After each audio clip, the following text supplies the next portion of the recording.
Because since when is this a matter of belief?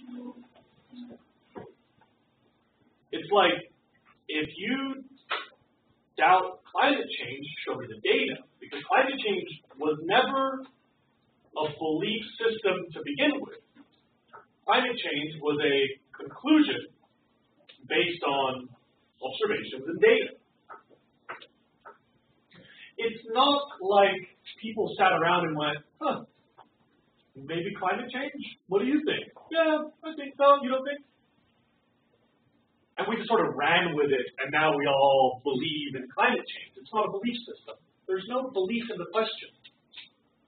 The funny thing about science is the stuff that we can measure and evaluate and analyze and discuss, that is science.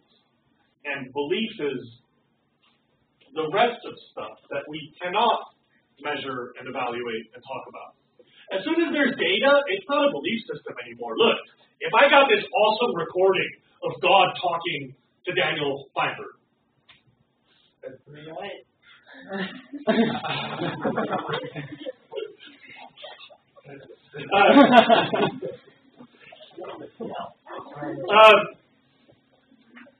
we have this awesome recording, I can settle the belief thing. All of a sudden, we can talk about data.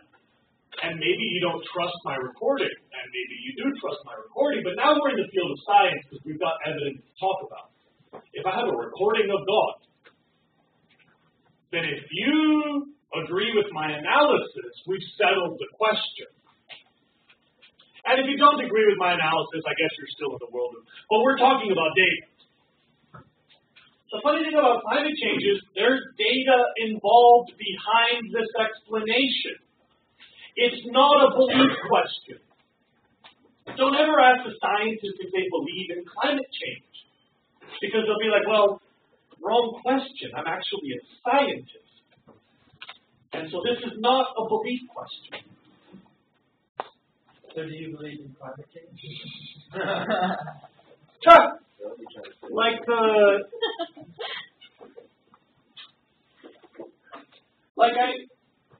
I kind of want to have a conversation about data. I had a parent who came up to me and said, this is a really touchy subject. We need you to not be so biased when we talk about climate change. And I said, yeah, I understand why it's touchy. And I understand why it's touchy. But all of my darn books share the same darn bias, all these stupid science textbooks. Just bring me your textbook that has the other data, and I'd love to use it. But there is one for a reason.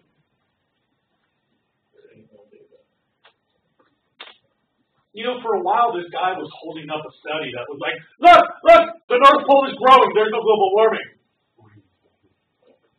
It's like, oh, cool, yeah, let's look at that data. Oh, you mean during the winter the North Pole grows?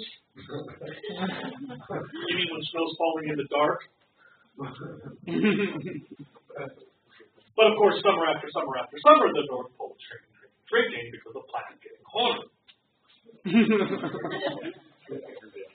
I don't mean to be dismissive of that point of view. I mean to say that data, compared to other data, is not as compelling. And if we want to have a logical discussion about which data we talk about, that's fine. Science has a lot of things left to answer. And remember, science is never done. We're never going to settle for an explanation and move on. We'll always keep improving.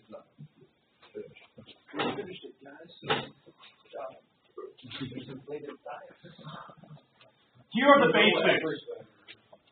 Here are the basics that really have not been disputed in a very long time. The three of you who are using your cell phones peacefully and quietly, I appreciate the fact that they're not that disruptive. Peter, you can look at me when I'm talking to you, but I would love it if you could please not use the cell phones. Of course, when we have an observation on Thursday, I'll have to be a real narc about it. I like that. Here are the basics that we absolutely have established for a very long time. And if anybody wants to bring you data that contradicts any of these, I'd love to meet that person. Anybody can tell me any of those bullets is wrong, they are welcome in my classes anytime, and I think they'll find a really eager audience all over the world. But this is utterly fundamental. You know, you've got a better chance of denying that cigarettes cause cancer. Statistically speaking, that's shakier. Like analytically, the science of climate change is more well-founded than what we all agree that cigarettes cause cancer. You know, a lot of those PR companies that helped the cigarette industry fight the government during that major tobacco lawsuit thing, you know what they do nowadays, right? They put those guys up on TV to talk about how they down climate change.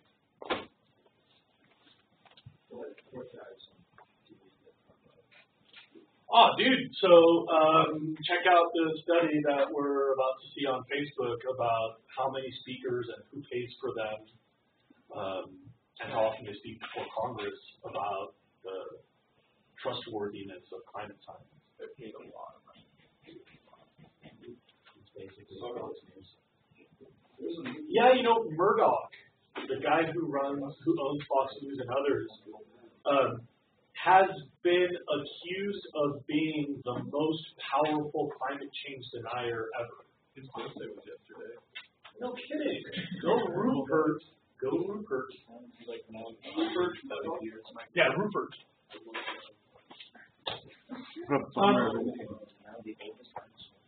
Here come our predictions about the future. Remember, we've got increasingly complex explanations of climate and increasingly powerful computers that look at a growing number of data points. We can make it more local, more regional, more careful, and those show us some really bad news. The top graph is what would have happened if we capped CO2 emissions at the year 2000 levels. 2020 to 2029 and 2090 to 2099. So the upcoming decade and the last decade of the century. Hello. Thank you.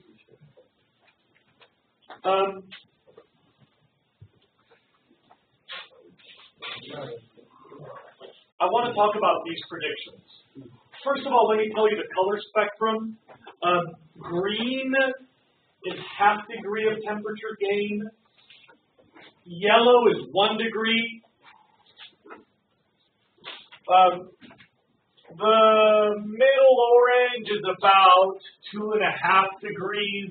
Red is about 4 to 5 degrees.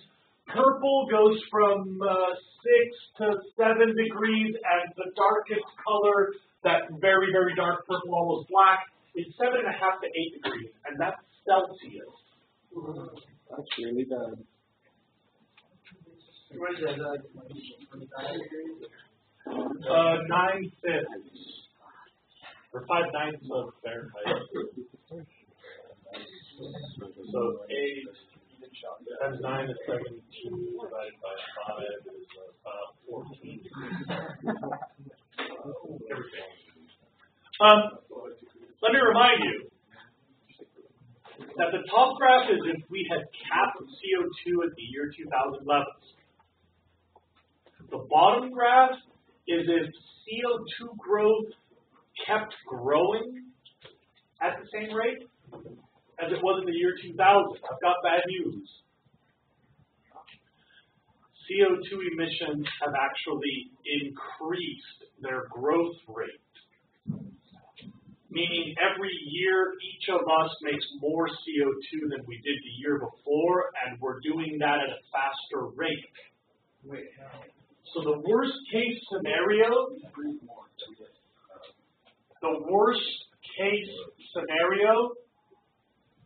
has already been passed.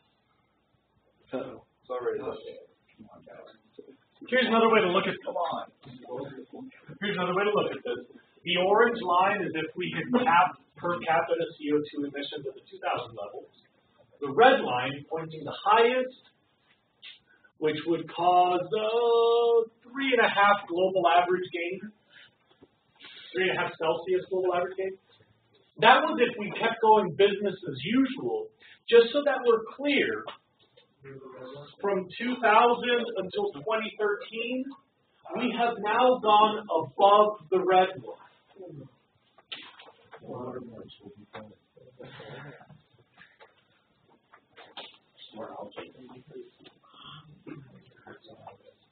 And by the way, that's going to affect precipitation patterns. Most of the places we grow food will get drier by some funny fluke of the planet. Most of our rainfall will fall on places where we can't grow food. So the places that are going to get wetter are deserts, polar regions. But grasslands, on average, are going to get drier. I've got a lot of other predictions. Sea level will rise. We'll talk about other stuff. I have a study goal in a couple more goals that talks about what to expect from changing climate.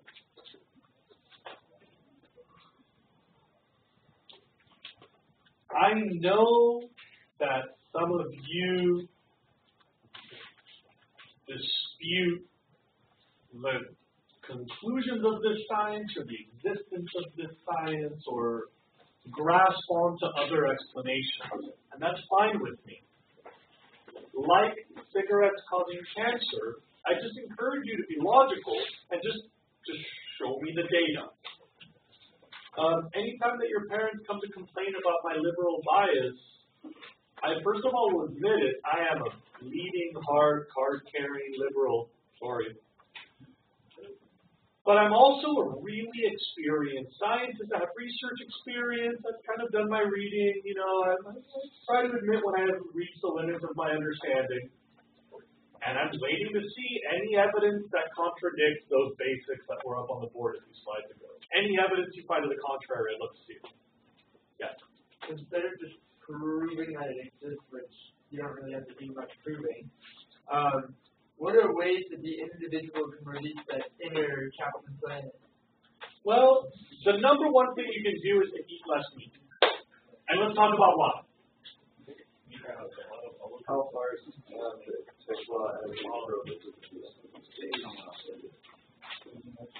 you need to know this, and this is really confusing. So if you haven't already taken this down, you're going to be going really quickly because I want to talk really fast. If you rank all the wobbly gases by their volume in the atmosphere, they are primarily H2O, CO2, methane, nitrous oxide, ozone, and chlorinated fluorocarbons. Please notice, CFC is an abbreviation of a really long word. It's not a chemical formula. The chemical formula is Cl3FC. 3 chlorines, a fluorine, and a carbon. Chlorinated fluorocarbon. What? Did we ban them? To some degree, yeah.